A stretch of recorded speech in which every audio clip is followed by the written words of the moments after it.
It is time for a new segment on this show that we're hoping to become a regular and permanent part of our show in the coming years. Now, as you might think, being a famous developer, YouTuber, influencer, or even a known player on Roblox can be very hard.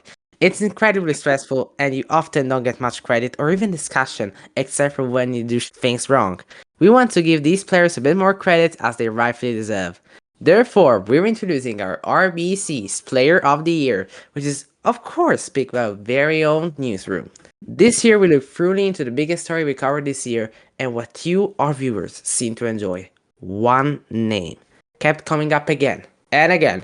This person has been dedicated to making the Roblox role-playing community better and has made it a promise to always listen to its fans. Ladies, gentlemen, and anything in between, please welcome RBC's Player of the Year, Audida. Welcome and congratulations for being our Player of the Year. How does it feel? Thank you. It feels great to be here. Great to get the award and all that. Now, you were picked as the Player of the Year by our newsroom, as we found it very brave of you to just make a new game for the entire community to enjoy when the developers of the game you guys played weren't listening to you. What would you say was the final straw that made you guys create this project of Suncrest RP? I used to be a really big fan of Bloxburg. I still am. And this was during the era in which basically everyone hated what they were doing at the time, where they didn't have Froggy as the main producer, director, I think. And so in response to this, I talked about it on Twitter with a few conference calls, about discussing the downfall of Bloxburg, that sort of stuff, with people like, let's see, I believe Mesh. I don't know where he went now. Mother Roblox, a lot of big people, but I talked to them and we got some funding behind it, and we began working on the game. And I'd have to say about 2 months into progress, where we were at a solid fan base, Bloxburg switched directive, and I was like, oh crap, like we gotta switch stuff up. So we completely did a 180. We're making our game much, much further different from what they are, and we don't want to be seen as a copy. Um, because at the time, everyone hated Bloxburg, but now with the recent improvements, it's only logical that we differentiate and add specific features that other games may not have. You have said that the community will be very involved in this new project. How so?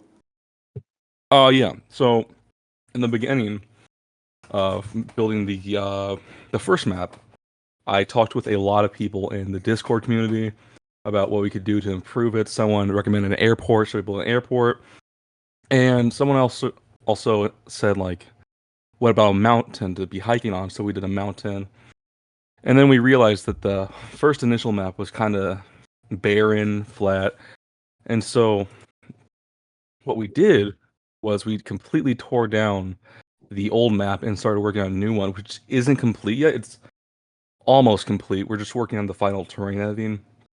But what we really are doing now is half community feedback and half developer talking in our dev chats. But we're still trying to listen to community, but we have to keep some stuff secret for some time to really build up hype, build up secrecy, that sort of motivational tension in the fan base. But how will this game be different from other role-playing games in very simple terms? The one thing we're really putting a lot of money into is the build mode. The build mode, I've been a Roblox developer for 5 years. Uh, Probably more than 5 years at this point. I'm getting pretty old. Um, but the studio is like a complete sandbox. Like if you gave steroids to Minecraft in a way, and Bloxburg, The Sims 4, Plaza, Rowville, all those sort of games, they do an amazing job at trying to replicate that, but they can never really get it. There's some features and bugs that are missing, and so what we really want to do is create the best build mode on Roblox and in comparison to other games, because I myself, as an engineering student, can see a lot of flaws. I try to do realistic builds, but it's just really hard to do that with the limitations put in place from other games. That's kind of nice, isn't it? Now, I heard that you aren't only focusing on SunQuest RP, right? Like, what are the things are you focusing on? Yeah, well, we're actually working with, ironically, RBC right now on a game called Conventions, which is going to act as a marketplace and socialization hub with a question and answer Q&A booth, like that old Rate My Avatar game, which I'm pretty sure got shut down for bad moderation. But we're gonna have a whole staff and mod team. I'm hoping we can do a report system. That'd be amazing. And we're gonna have a place where people can sell clothes, get hired as a programmer, as a developer. Just a really great place for conversating with one another.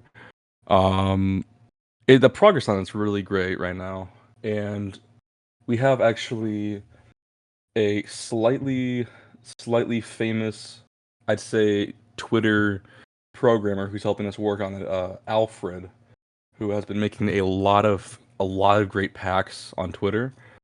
So if y'all want to have like check stuff out, see what kind of stuff we're working with, he's the guy. But we should be done in like a month or two. Can't wait to see that. We got exclusives here. But as it is the end of the year, I need to ask you this question. People usually ask it like at the end of interviews, and that's what I'm gonna do as well.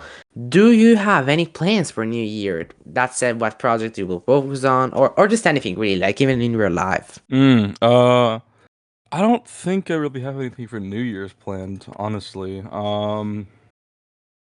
I mean, my family really just stays up until midnight, watches the ball drop in NYC, and then we just kind of just pass out, go to bed. But I've never really treated it as anything big. It's just Earth making a rotation around the sun. Well, again, congratulations on being RBC's Player of the Year. Now, if we were a real company, we would of course give you a physical award. But as we're just a Roblox company, we had to be creative with the award. So this is what we came up with. Show them. As you can see, this kind of plaque where it states that you are RBC's Player of the Year 2024, etc. We don't think that you will want to put this into your games, so unlike awards which you will keep, we decided to go a little bit of a different way, and we will display this award in our lobby of our headquarters for everyone to see instead. But again, congratulations. I believe, however, that Sam is ready to tell you guys about the biggest news stories in the real world this year. Take it away, Sam.